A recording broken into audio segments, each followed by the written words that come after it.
खान साहब। वालेकुम सलाम। खान साहब डट गए हैं आप। थैंक यू आप नौजवानों का, सोशल मीडिया के लोगों का बहुत शुक्रिया कि इम्पोर्टेड जालिम कातिल हुकूमत वाली इलेक्ट्रॉनिक मीडिया नहीं छोड़े, जो हक और सच दिखाती है उसको धमकियाँ मिल जाती है।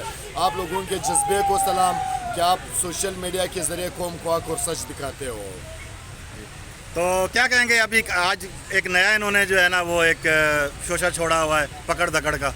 ये रोज़ ये ड्रामे, ये इम्पोर्टेड हुकूमत, जालिम कातिल हुकूमत कभी ज़िली शाह को कत्ल करे, कभी कारकुनों के बुज़दिल हुकूमत कारकुनों के घर पे रात को चापे मारे, कभी हमारे MPs को उठा ले।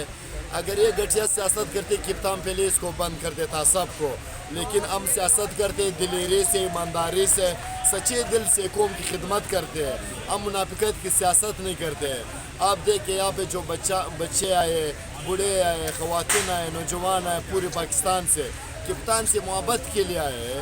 पूरी कौम जान चुका है कि एक लीडर है, सच्चा लीडर है क़ायद आज़म के बाद वो है इमरान खान। 75 साल का कप्तान अभी भी छक्के मार रहा है। तो कप्तान तो पिटते तैयार है, इसलिए बगोड़े सब एक हुए कप्तान को हराने के चक्कर में। उसके बावजूद आप पंजाब में जब जहाँ भी ज़मीनी इलेक्शन हुए, कप्तान इन लोगों को शिकस्त दिया। उधर कहते हैं हम एक जगह PDM, एक जमात बनी PDM, लेकिन वहाँ पे मुनाफिकत करे आपस में। जब राजमपुर में हम लोगों ने अभी एक हफ्ता पहले इलेक्शन लड़ा, वहाँ पे पीपल्स पार्टी ने अपना कैंडिडेट खड़ा किया था, नून लीग ने अपना। उधर कहते हम PDM एक जमात बन गई, उधर आपस में भी मुनाफिकत कर रहे हैं।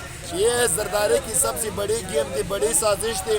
नून लीग कुछ रह गया था, उसको भी ख़त्म कर दिया जरदारी ने। कल एजाजुल हक साहब आपसे मिले हैं। और मैं पूरी कौम का शुक्रिया अदा करता हूँ कि वो आए, अभी मान गए कौम की खातिर। उसने हमें कबूल किया कि आप हमारे लीडर हो और हम सब एक साथ चलेंगे, एक पाकिस्तानी होने के नाते।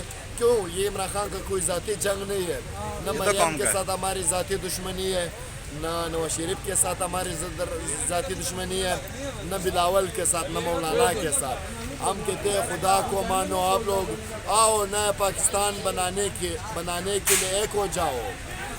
आप लोग आइन के मुताबिक इलेक्शन लड़ो, अवाम जिसको मैंडेट देते हैं वो अपना हुकूमत बनाएंगे, अपना काम करते रहेंगे। लेकिन ये डरपोक बुज़दिल हुकूमत डर गए, इलेक्शन नहीं कर सकते।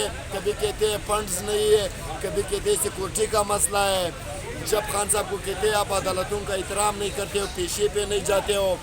जब शेर निकलते हैं पेशी के लिए इस्लामाबाद, गिद्दड़ आते हैं यहाँ पे लेडीज़ पे, घर में जो मजदूर है, नौकर स्टाफ, उस पर हमलावर होते। क्यों, किस कानून के तहत? टाइगर को क्या पैगाम देंगे? टाइगर्स को यही पैगाम देता हूँ कि आप भी वक्त है, अपनी खातिर निकलो, कौम की खातिर निकलो। आप देखें साबिक वज़ीर आज़म पे जो हमला हुआ, गोलियाँ लगी, उसके बाद जो घर की तोड़ फोड़ की, एक साबिक वज़ीर आज़म की पायर नहीं कटती है तो आम बंदे का क्या बनेगा?